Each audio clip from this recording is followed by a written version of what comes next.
Los libros de Primera y Segunda de Samuel. En nuestras Biblias modernas, estos son dos libros separados, pero esa división es simplemente por la longitud del rollo.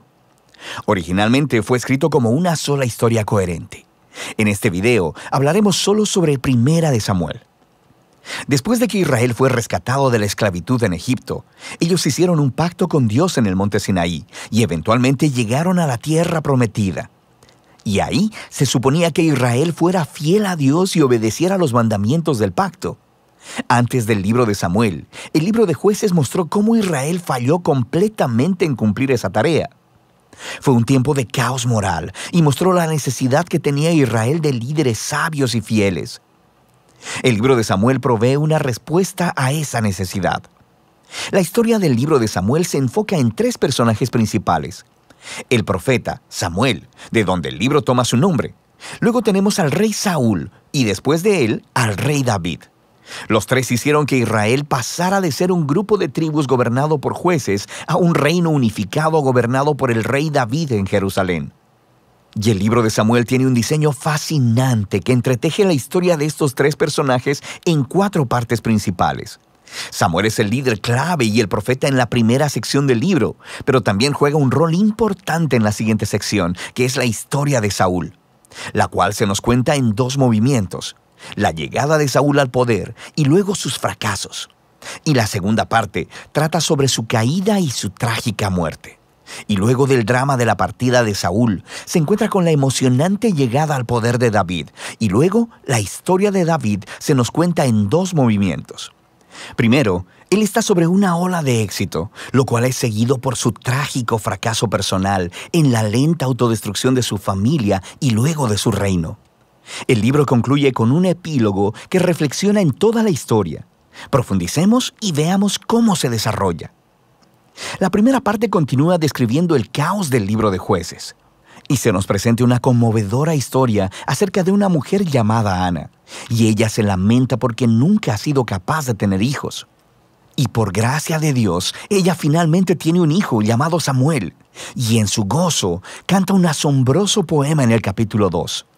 Y el poema trata de cómo Dios se opone al orgulloso y exalta al humilde.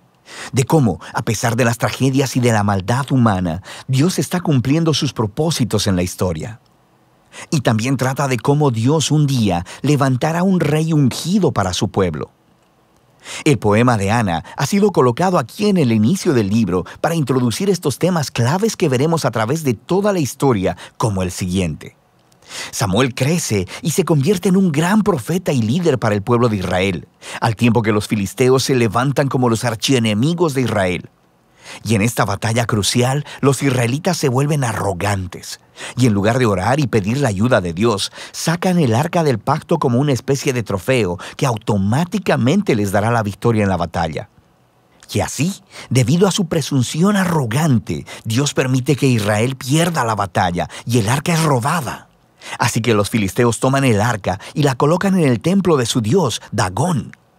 Y luego el Dios de Israel derrota a los filisteos y al dios Dagón sin un ejército, enviando plagas sobre el pueblo. Y los filisteos ya no quieren el arca, obviamente, y la envían de vuelta a Israel.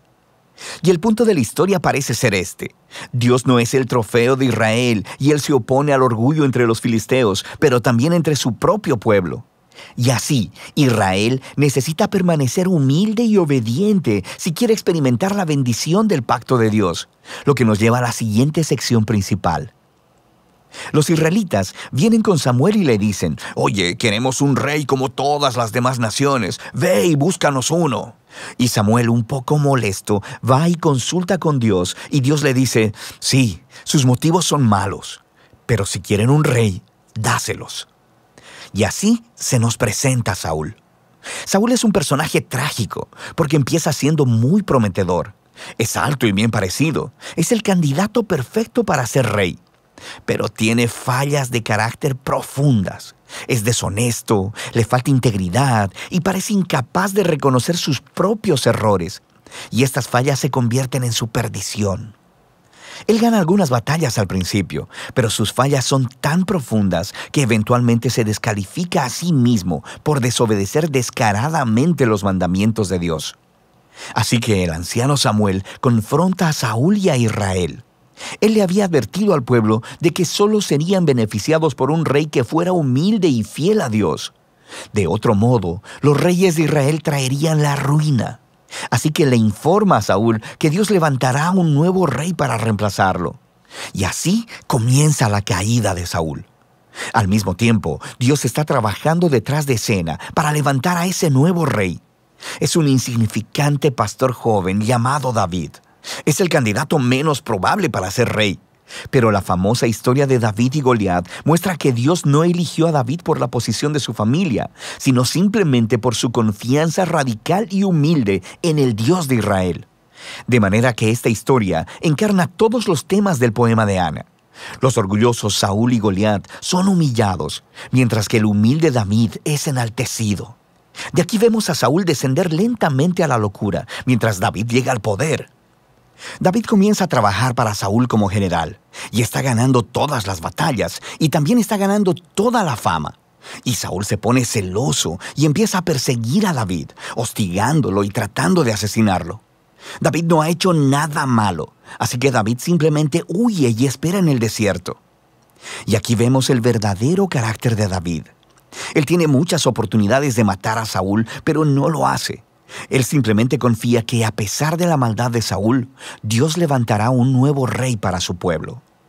Lo que también es interesante es que muchos de los poemas de David que encuentras en el libro de Salmos están ligados a este momento de su vida, y todos expresan la misma actitud de confianza.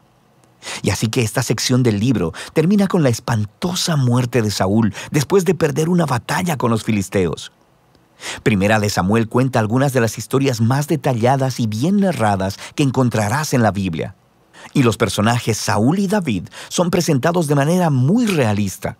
Y el autor los está exponiendo como estudios de carácter para que puedas encontrarte a ti mismo en ellos. Así que en la historia de Saúl vemos una advertencia. Es crucial que reflexionemos en nuestras propias fallas de carácter y cómo nos dañan a nosotros y a los que nos rodean. Y con la ayuda de Dios necesitamos humillarnos a nosotros mismos y lidiar con nuestro lado oscuro para que la historia de Saúl no se convierta en la nuestra. David, por otro lado, se nos presenta como ejemplo de paciencia y confianza del tiempo de Dios en nuestras vidas. Él está huyendo en el desierto, siendo perseguido por Saúl. David tenía muchos motivos para pensar que Dios lo había abandonado, pero eso no es lo que él piensa. Así que la historia de David nos motiva a confiar en que, a pesar de la maldad humana, Dios está cumpliendo sus propósitos, oponerse al orgulloso y exaltar al humilde. Y de eso se trata Primera de Samuel.